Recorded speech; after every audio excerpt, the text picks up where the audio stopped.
One player, 34 Premier League games, 8 goals, 20 assists. That's not a number, that's a record. That's Kevin De Bruyne territory, Thierry Henry territory.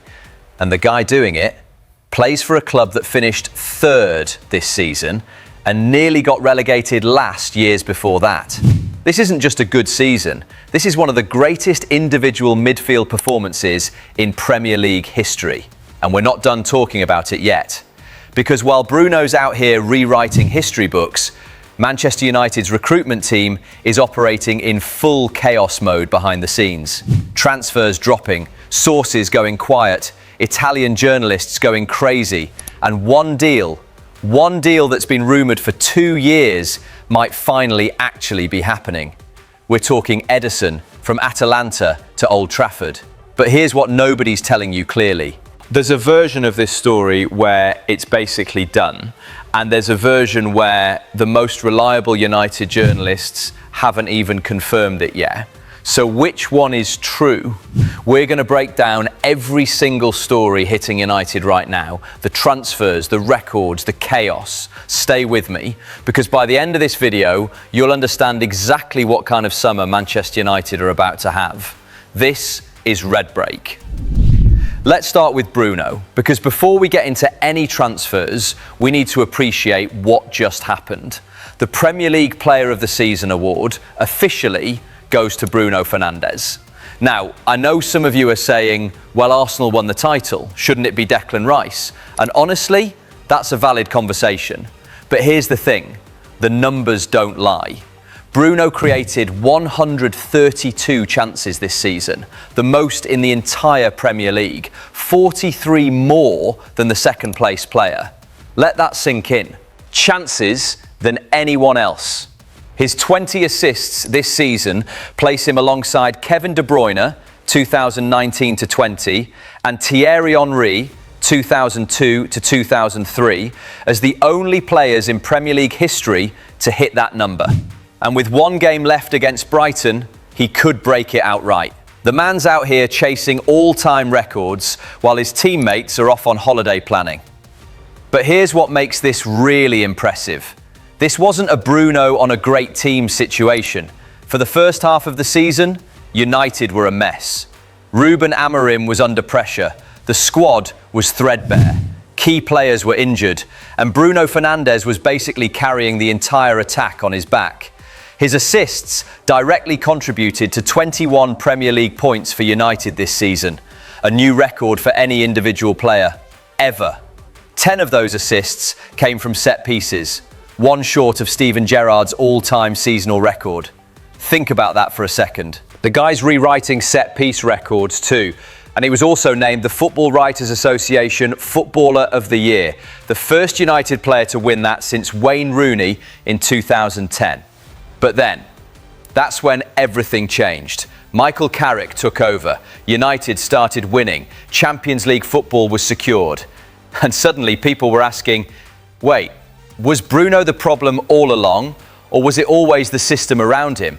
He beat Declan Rice. He beat Gabriel. He beat David Raya. He beat Erling Haaland.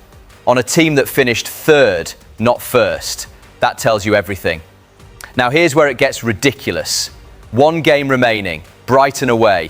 Bruno Fernandes currently has 20 assists. That equals the all-time record. If he gets one more assist at Brighton, he goes above De Bruyne, above Henry. He becomes the all-time Premier League single-season assist king. And look, nobody's handing him anything.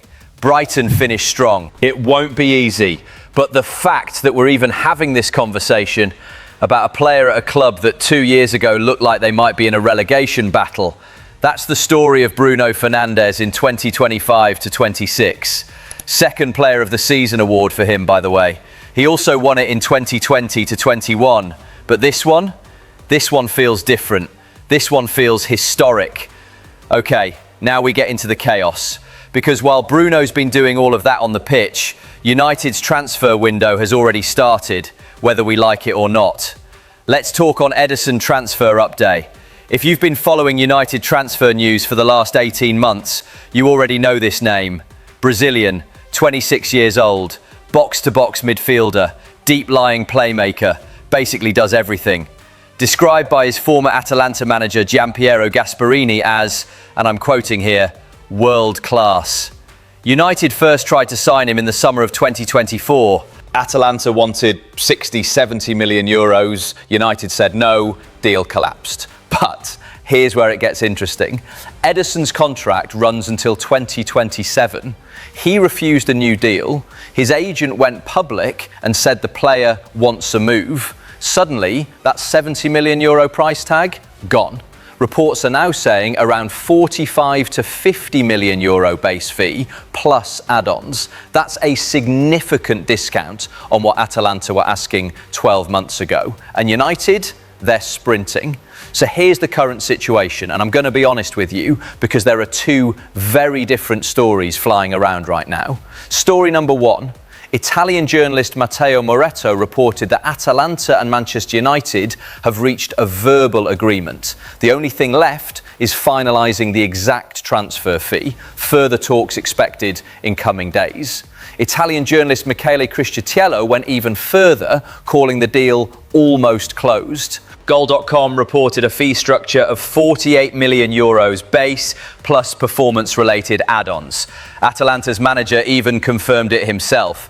When asked why Ederson didn't start their final Serie A match against Fiorentina, he said, Ederson didn't play because there are concrete negotiations with a top club. The manager confirmed it in a press conference. Ederson sat on the bench for Atalanta's last game of the season to protect him from injury before signing for United. That's not a rumour, that's a goodbye. But then there's story number two. David Ornstein, Laurie Whitwell, Andy Mitten. The journalists United fans actually trust for confirmed news? Silence. Nothing. No, here we go. No confirmation. Nothing concrete from the usual United sources. And that matters, because this club has a long history of Italian outlets running stories that never quite materialise the way they were reported. So what do we actually know? We know the interest is real. It's been ongoing since 2024. We know Atletico Madrid were interested but refused to meet Atalanta's price, which opened the door for United. We know personal terms aren't the issue. Reports suggest Ederson is open to joining on a deal running to 2031. We know the fee has dropped significantly because of his contract situation. And we know Atalanta's own manager basically confirmed there's something happening. That's a lot of smoke for there to be no fire. But until Ornstein tweets it, until the reliable sources confirm it, treat this as 80% done, not 100%. And here's why this deal makes complete sense for United right now. Casemiro is leaving, as you know. Manuel Ugarte, uncertain future. Kobbie Mainoo is still developing. United's midfield next season needs someone who can control tempo, win the ball back, press intelligently and cover ground. 5 goals, 2 assists last season for Atalanta across 49 games in one of the most demanding pressing systems in Europe. This isn't a flashy signing, this is a smart signing, and at 45 to 50 million euros, given what's available in this market, it's actually good value if it happens. Keep watching, because there are 2 more stories today that change the entire United summer picture. Right, let's talk about Yan Diomande, because this one is a bit heartbreaking for United fans, if I'm being honest. 19 years old, Ivory Coast international, left winger by trade, plays for RB Leipzig in the Bundesliga, described by those who've watched him as electric, explosive, world-class potential. Only Lamine Yamal completed more take-ons among young European players this past season. United scouts were sent to watch him in March, came back impressed. He was on their shortlist. He was on everyone's shortlist. Liverpool, PSG, Bayern, Spurs. The asking price from Leipzig, 100 million euros. And that's where it gets complicated. Fabrizio Romano revealed it directly. United have already told people close to the player they will not be paying 100 million euros for Diomande. The reason? Their main investment this summer is going into midfield, Ederson being the priority. Romano's words, it's considered too expensive. A player they really like, but too expensive. And here's the brutal part. United's hesitation has allowed Liverpool to storm ahead. Romano's latest update, the player himself has to decide, Liverpool or PSG. United have basically been eliminated from the race before it even properly started. Now here's the thing, in one sense, fair enough. 100 million euros is a lot for a 19-year-old, regardless of how good he looks. But in another sense, United tried to sign Antoine Semenyo in January, lost him to Man City. They scouted Diomande as the alternative, and now they're losing him too. The left wing position remains a massive gap in this squad. And if Diomande goes to Liverpool, if he becomes elite next season, United fans are going to feel that one again. It's a recurring theme at this football club. Great player, slow to commit, miss out. But maybe, just maybe, the Ederson deal proves they've learned to move quickly when it matters. We'll see. And then there's Altay Bayindir. Remember him? He joined United in 2023 from Fenerbahce for £4.3 million. Brought in as backup to Andre Onana. Started this season as the #1 goalkeeper when Ruben Amorim came in. Made 6 appearances, conceded 11 goals. United lost 3 of those games, not kept a single clean sheet, and then 19-year-old Belgian Senna Lammens came in and completely transformed that position overnight. Fabrizio Romano confirmed it. Bayindir can leave United this summer. He's been informed he's free to go. Where's he going? Besiktas. Turkish giants Besiktas have been trying to sign him since January. United blocked that deal because their squad depth at the time was too thin. But now, there's an agreement in principle. Personal terms are done. The fee is reportedly around €5 million. The only thing standing between Bayindir and Istanbul right now is Besiktas appointing their new head coach, who'll need to sign off on the deal. So if the new manager's a fan, done. If not, back to square one. That's the most Altay Bayindir situation imaginable. Even his transfer depends on someone else making a decision for him. Look, no disrespect to the lad, he's a solid goalkeeper. But at Old Trafford, at this level, it just never worked. And the goalkeeping situation at United has now completely flipped. Senna Lammens is the undisputed #1. Onana went out on loan to Trabzonspor, and now Bayindir joins the exit queue. The goalkeeping rebuild is basically complete, quietly, without much fanfare, and that's actually impressive. So let's zoom out for a second, because when you put all of this together, what does it actually tell you? Manchester United finished 3rd this season, Champions League football secured, under a manager who started as a caretaker and earned the job permanently. Bruno Fernandes just had one of the greatest individual seasons this league has ever seen. The goalkeeping crisis? Solved. Quietly. With a 23-year-old Belgian nobody was talking about. And now the summer window is opening up with a potential €50 million midfield signing already almost in place. This club, for the first time in a long time, feels like it has some direction. Now, is it perfect? No.